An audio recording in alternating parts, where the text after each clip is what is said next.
Hello दोस्तों, this side सी महावीर जैन। सो आज की वीडियो में बात करेंगे रिगार्डिंग जान 26 preparation strategy for CA foundation students. तो ये वीडियो में अपना अप्रोच रहेगा कि आपके जो भी एग्ज़ाम रिलेटेड कैसा प्रिपरेशन होना चाहिए, क्या टाइमलाइंस रहनी चाहिए, उसके बारे में।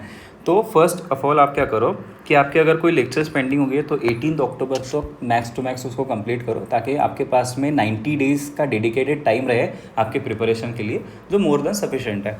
तो अपना अप्रोच क्या रहेगा, रिवीजन अप्रोच। तो एक रहेगी डिटेल रिवीजन, उसके बाद में 2 फुल रिवीजन रहेंगी, जहाँ पे पार्ट 1 पार्ट 2 बोल रहे हैं। इसके बारे में अपन डिटेल में बात करते हैं अभी। तो डिटेल रिवीजन मैं क्या बोल रहा हूँ, आप 60 डेज़ दो, जहाँ पे 18 अक्टूबर टू 8 दिसंबर आपके जो सब्जेक्ट्स है 4 subjects, advance accounts, business law, QA और बी। तो हर सब्जेक्ट को 15 डेज़ दो। अब 15 मैं ये एक अकाउंट्स का लेके एग्जांपल बताता हूँ मैं कैसे बता रहा हूँ। फॉर एग्जांपल अकाउंट्स, आप क्या करो, अकाउंट्स को, आपके अकाउंट्स में 11 चैप्टर्स है, तो आप क्या करो, उसको 3 पार्ट्स में डिवाइड करो 11 चैप्टर्स को। मतलब एक सेट बनाओ, जो फर्स्ट 4-5 चैप्टर्स आप फर्स्ट पार्ट में कवर करो, उसके बाद में जो 5-6 चैप्टर्स है वो सेकंड पार्ट में कवर करो, उसके बाद में रिमेनिंग चैप्टर्स थर्ड पार्ट में कवर करो। तो इससे क्या होगा, आप पहले तो डिवाइड कर रहे हो, जो इफेक्टिवली आपको जब प्रिपरेशन करोगे उसमें हेल्प करेगा। मतलब क्या बोल रहा हूँ, ओवरऑल आप 15 डेज़ दे सकते हो अकाउंट्स को। मतलब आप सोच रहे हो अगर फर्स्ट पार्ट को आपको 5 डेज़ लग रहा है, 5 डेज़ दो। सेकंड पार्ट को आपको लग रहा है 4 डेज़ लग रहा है, 4 डेज़ दो। थर्ड पार्ट को आपको लग रहा है 6 डेज़ लग रहा है, तो 6 डे दो। तो हर एक सब्जेक्ट को जो आप 3 पार्ट्स में डिवाइड करो, आपको लगता है 3 पार्ट्स जहाँ पर सफिशिएंट नहीं है, उसको 4 पार्ट्स में भी डिवाइड कर सकते हो आपके हिसाब से। पर ओवरऑल आप सिर्फ 15 डेज़ ही दे सकते हो हर सब्जेक्ट को, उससे ज़्यादा टाइम दे नहीं सकते हो। तो ये जो डिटेल रिविजन रहता है ना, इसमें सबसे इंपॉर्टेंट चीज़ क्या रहती है पता है, जितनी अच्छी डिटेल रिविजन आपकी हो, उतने ज़्यादा चांसेस है कि आपको अच्छे मार्क्स मिले आपके सब्जेक्ट में। तो डिटेल रिवीजन में सबसे इंपॉर्टेंट क्या रहता है, 3 चीज़ें इंपॉर्टेंट रहती है। फर्स्ट कवरेज, रिवीजन का आपका अप्रोच और मार्किंग स्टाइल। ठीक है, तो अपन कवरेज के बारे में बात करें तो फर्स्ट आपका कवरेज क्या होना चाहिए, मॉड्यूल रहना चाहिए, previous year question paper, RTP, MTB, जो लास्ट 10 अटेम्प्ट की रहनी चाहिए। अगर आप कोई ऑथर की बुक्स रेफर कर रहे हो, नोट्स या क्वेश्चन बैंक, तो आपको जो रिसेंट के आरटीपीज एमटीपीज है वो कवर करने पड़ेंगे। अब रिवीजन अप्रोच तो सबसे इंपॉर्टेंट है। रिवीजन अप्रोच में क्या, मैं जैसे बोल रहा था आपको कि दो टाइप के रिवीजन अप्रोच है, पहले तो ये समझ लो। आप जैसे मैं बोल रहा हूँ कि 15 डेज़ आप हर सब्जेक्ट को दो। आप एक चीज़ सोच सकते हो, 60 डेज़ में आप पहले अकाउंट्स करो, उसके बाद में लॉ, क्यूए और बी। पर इसमें दिक्कत क्या है, क्योंकि आप जब 61st डे पे रहोगे तो अकाउंट्स आपका एकदम फर्स्ट 15 डेज़ में किया रहेगा, जो आपको 61st डे पे याद नहीं रहने वाला। उससे अच्छा क्या करो, आप क्या करो, सबका पहले फर्स्ट पार्ट कंप्लीट करो, उसके बाद में सेकंड पार्ट कंप्लीट करो, उसके बाद में थर्ड पार्ट कंप्लीट करो।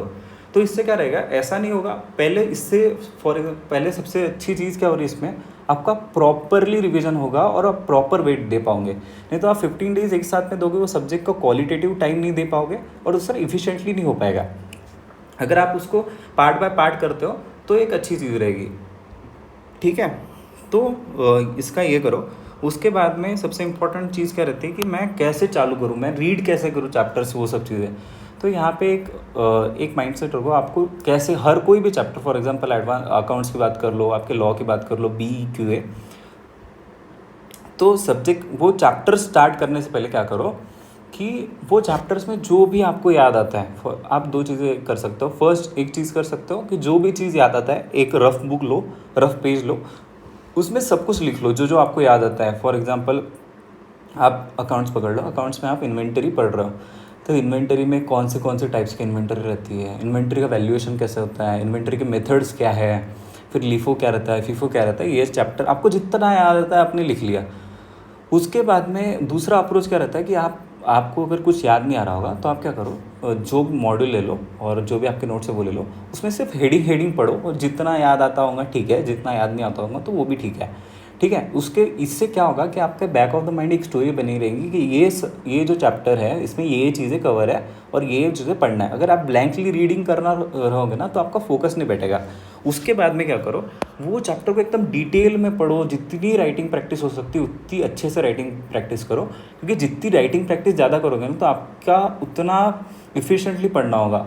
ठीक है, राइटिंग प्रैक्टिस करो, जितने इंपॉर्टेंट क्वेश्चन है उसको अंडरलाइन करो, हाईलाइट करो, बाद में इंपॉर्टेंट कंसेप्ट्स को हाईलाइट करो, और कैसे हाईलाइट करना अपन वो भी बात करेंगे। उसके बाद में जैसे आपका कोई चैप्टर हो जाता है, उसके बाद में क्या करो, 2 पेजेस लो, 2 to 3 पेजेस जितने ब्लैंक पेजेस है आपके, सब नोट्स वीट सब बंद कर दो।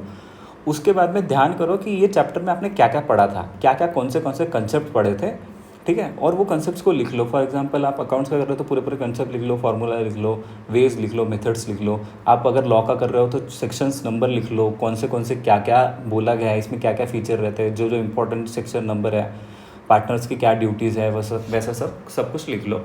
उसके बाद में कैसा होगा, इससे क्या होगा कि आपको एक चैप्टर पे ग्रिप पता चलेगी कि आपको प्रॉपरली ये चैप्टर समझा है कि नहीं। और दूसरी चीज़ इसमें क्या करो कि आप याद करो कि कौन से टाइप के क्वेश्चंस ये चैप्टर में आपने सॉल्व किए थे, क्या वेज थे, कौन से क्वेश्चंस अभी रिसेंट के अटेम्प्ट में पूछ रही है ICAI, ठीक है। तो इससे आपका पूरा ओवरऑल कवरेज हो जाएगा, जिससे आपको कॉन्फिडेंस भी बिल्ड होगा कि मैंने जो चैप्टर पढ़ा है मेरे को समझ में आया है कि नहीं, ठीक है। अब जो थर्ड इम्पोर्टेंट चीज़ है, थर्ड एंड मोस्ट इम्पोर्टेंट चीज़ रहती है मार्किंग स्टाइल। ये भले ही थोड़ी सी सिली दिखता है कि मार्किंग स्टाइल क्या इम्पैक्ट करता है, पर बहुत ज़्यादा इम्पैक्ट करता है मैं बोलूँ तो क्योंकि अगर डायरेक्टली आप प्लेन रीडिंग करोगे, कोई इंपॉर्टेंट चीज़ें मार्क नहीं करोगे, सिर्फ ऐसा लिख लोगे इंपॉर्टेंट, उसको प्रॉपरली ऐसा नहीं करोगे तो आपके जब नेक्स्ट रिवीजन रहेगी ना, उसमें बहुत दिक्कत जाएगी आपको, और उसमें ज़्यादा एफर्ट्स लेने पड़ेंगे। उससे अच्छा तो जो डिटेल रिवीजन है उसमें पूरा आप जितना अच्छे से कर सकते हो उसको उतने अच्छे से करो, ताकि आप जब सेकंड रिवीजन करो तो आपको ज़्यादा एफर्ट्स इसमें ना डालनी पड़ेगी, कौन सी इंपॉर्टेंट चीज़ें इसमें से है, कौन सी नहीं है, वो सब चीज़ें। तो पहले तो 3 हाइलाइटर यूज़ करो, जिसमें से फर्स्ट हाइलाइटर किसके लिए रहेगा, हेडिंग सब हेडिंग को मार्क करने के लिए। सेकंड हाइलाइटर किसके लिए रहेगा, जो हेडिंग सब हेडिंग के अंडर का कुछ इंपॉर्टेंट चीज़ें उसके लिए। और थर्ड हाइलाइटर जो रहेगा वो जो इंपॉर्टेंट टॉपिक्स है वो चैप्टर के और इंपॉर्टेंट क्वेश्चंस है उसको हाईलाइट करने के लिए रहेगा। अब अपन बात करते हैं कि कौन से मैंने इंपॉर्टेंट क्वेश्चन सर मार्क करने चाहिए, आप बता दूँ। तो फर्स्ट आपको 3 तरह के इंपॉर्टेंट क्वेश्चन मार्क करने चाहिए। फर्स्ट कौन सा इंपॉर्टेंट क्वेश्चन मार्क करना चाहिए कि जो आपको लगता है कि अगर मैंने ये क्वेश्चन सॉल्व किया तो मेरे को पूरा कंसेप्ट जो इंपॉर्टेंट कंसेप्ट है मेरा, जो मैंने मार्क किया है वो मेरे को अच्छे से याद आ रहा है, मेरे कंसेप्ट प्रॉपरली फिट हो रहा है। सेकंड कौन सा मार्क करना चाहिए, सेकंड मैंने ऐसा क्वेश्चन मार्क करना चाहिए जो मुझे लगता है कि थोड़ा हार्ड है, या तो वो क्वेश्चन पूछा जा सकता है ICAI के इसमें। और ऐसे कुछ क्वेश्चन स्पेसिफिकली अकाउंट्स में रहेंगे ऐसे, तो कि ऐसे क्वेश्चंस रहेंगे जो आपको लगता है फॉर एग्जांपल पूरा 6-7 एडजस्टमेंट है कोई क्वेश्चन में, उसमें से आपको 6 एडजस्टमेंट बनते हैं आउट ऑफ 7, सिर्फ एक एडजस्टमेंट आपको लग रहा है कि आपको प्रॉपरली उसको सॉल्व नहीं करते आ रहा है, rest of the question is easy for you. तो क्या करो, उस क्वेश्चन को रीड ओनली मार्क करो, और उस क्वेश्चन के जो क्वेश्चन का वो पार्ट अंडरलाइन करो, हाईलाइट करो, और उसका सॉल्यूशन भी हाईलाइट कर लो। तो जब आप सेकंड रिवीजन करोगे तो सिर्फ आपको क्या करना पड़ेगा, वो पार्ट को देखना पड़ेगा और उसका सॉल्यूशन को देखना पड़ेगा, वो पूरा क्वेश्चन सॉल्व करने की ज़रूरत नहीं है, ठीक है। तो ये बात होगी अपनी डिटेल रिवीजन की। तो फुल रिवीजन जो फर्स्ट पार्ट की अपन बात कर रहे हैं, तो उसके लिए मैं क्या बोल रहा हूँ, आप 20 डेज़ दो, मतलब 9 दिसंबर से 29 दिसंबर तक, जहाँ पे आप हर सब्जेक्ट को 5 डेज़ दे रहे हो। तो अगर आपको याद होगा अपन ने पहले बात की थी हर सब्जेक्ट को 15 डेज़ दे रहे हो। अब 15 डेज़ से सर 5 डेज़ पे कैसे आ जाओ, 15 डेज़ से 5 डेज़ पे आ सकते हैं आप अगर आप प्रॉपरली 15 डेज़ को यूटिलाइज़ करो, प्रॉपरली हाईलाइट करो, प्रॉपरली इंपॉर्टेंट क्वेश्चन को अंडरलाइन करो, जो भी चीज़ें हैं उसके नोट्स प्रिपेयर करो। अगर आपको लग रही है कि ये कंसेप्ट प्रॉपरली मॉड्यूल में नहीं दी गया है, मेरे को अच्छे से एक चार्ट बीट बना लेता मैं, तो वो अच्छा रहेगा, तो वो उसको चार्ट बनाओ। तो इससे आप क्या होगा, वो टाइम रिड्यूस होकर 5 डेज़ पे आ जाएगा, ठीक है। तो यहाँ पे अपना अप्रोच क्या रहेगा, पहले तो आपने जो नोट्स बनाएंगे, जो जो इंपॉर्टेंट चीज़ें क्वेश्चंस हाईलाइट किए वो सब सॉल्व करने के। अब यहाँ ये स्टेज पे ऐसा हो सकता है ना, आपको लग सकता है कि आपने फॉर एग्जांपल पहले इसमें 10 out of 3 questions important mark किए थे। अब 3 में से आपको लगता है यार कि जो थर्ड वाला है ना, मेरे को सॉल्व करने की ज़रूरत नहीं है, अब मेरे को प्रॉपरली जम रहा है, तो मेरे को सिर्फ 2 क्वेश्चन इंपॉर्टेंट मार्क रखने हैं, बाकी थर्ड को हटाना है, तो उसको अनमार्क कर दो। ऐसा हो सकता है क्योंकि ड्यू टू प्रैक्टिस ये सब चीज़ें के, ठीक है। उसके बाद में ये स्टेज पे सबसे इम्पोर्टेंट चीज़ क्या आती है, आपको फुल पेपर देना है। आप क्या कर सकते हो, या तो ICAI की MTP सॉल्व कर लो, रिसेंट पेपर सॉल्व कर सकते हो, नहीं तो कोई एक्सटर्नल टेस्ट सीरीज ले सकते हो, क्योंकि यहाँ पे आपको पता चलेगा कि आपको फुल पेपर मतलब प्रॉपरली अटेम्प्ट हो रहा है कि नहीं, आपका टाइम मैनेजमेंट हो रहा है कि नहीं, आपको प्रॉपरली क्वेश्चन का आंसर दे पा रहे हो कि नहीं। अगर आप फर्स्ट डिटेल रिवीजन की बात करते हो, सर वहाँ पे मैंने टेस्ट सीरीज़ का क्या देखना चाहिए, लगानी चाहिए कि नहीं लगानी चाहिए। अब यहाँ पे 2 अप्रोच रह सकते हैं, कुछ स्टूडेंट लगाते हैं, कुछ स्टूडेंट नहीं लगाते। अगर आप लगाने की सोच रहे हो तो आपको उनके हिसाब से पढ़ना पड़ेगा, अगर आप नहीं लगाने की सोच रहे हो तो आपको क्या करना पड़ेगा, खुद से थोड़ी ज़्यादा मेहनत पड़नी पड़ेगी। बट उसमें कैसा रहेगा कि आप क्या करो, हर क्वेश्चन को प्रॉपरली मतलब सॉल्व करो, अगर आपको लगता है कि कुछ कुछ क्वेश्चन क्या करो, आप खुद से ही निकाल लो और उसको सॉल्व करके देखो कि अब ये मेरे को प्रॉपरली आ रहा है कि नहीं, तो इससे राइटिंग प्रैक्टिस अच्छी से हो जाएंगी, ठीक है। उसके बाद में जो जो आपके मिस्टेक्स हो रहे पेपर में वो नोट डाउन कर लो, ताकि आपके फाइनल पेपर में वो मिस्टेक्स ना हो।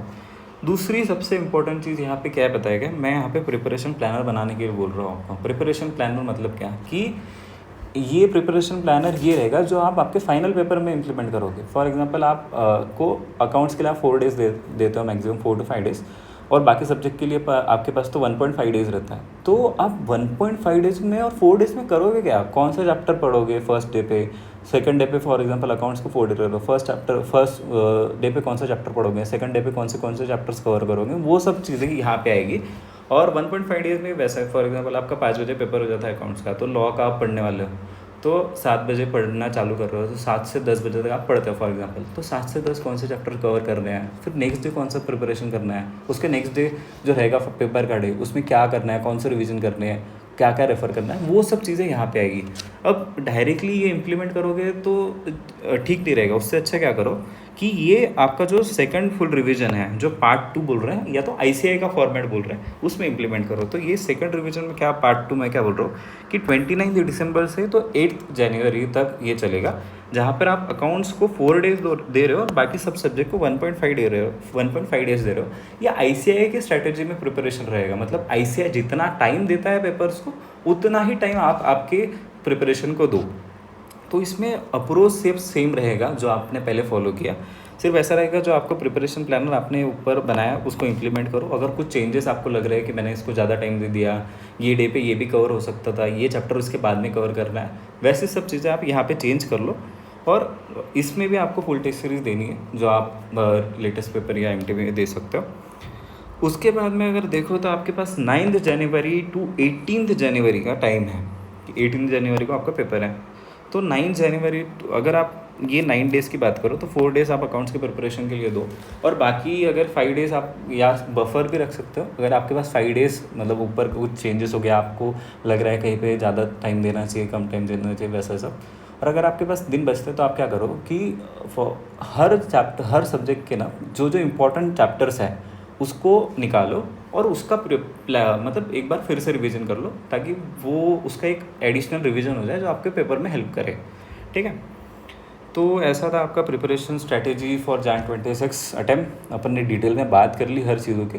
अगर आपको कोई सजेशन चाहिए, कोई आपको क्वेरी है, तो please do share in comment box, ठीक है। और all the best for your preparation.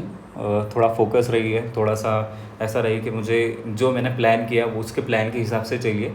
थोड़ा बहुत लेथार्जी आ सकता है, यार ये आज नहीं हो रहा, बाद में करूँगा, ऐसा करूँगा, बट सोचिए कि देखो अगर एक चीज़ होती है, मैं मतलब फ्रॉम माई एक्सपीरियंस बताता हूँ कि अगर आपका फर्स्ट जो CA फाउंडेशन अगर आप सोचो कि इसको प्रॉपरली आपने कर लिया और फर्स्ट अटेम्प्ट में पास हो गया, तो आपको एक कॉन्फिडेंस रहता है जो आपको बाकी सब चीज़ों में भी आपको ये रहता है कि चलो यार मैं इसको भी कर लूँगा, उसको भी कर लूँगा। और जो स्टूडेंट्स ऐसा है जिन्होंने अभी एग्ज़ाम दिए बट ऐसा अनश्योर है कि नहीं यार मेरे से ये नहीं होगा, मैं CA फाउंडेशन Jan 26 दे रहा हूँ, तो उनको भी एक है कि देखो अभी this is the time to prove yourself. आपने जो जो मिस्टेक्स की होगी, आपको जो जो मिस्टेक्स लग रही होंगी मैंने पेपर में की है, उसको सुधारो।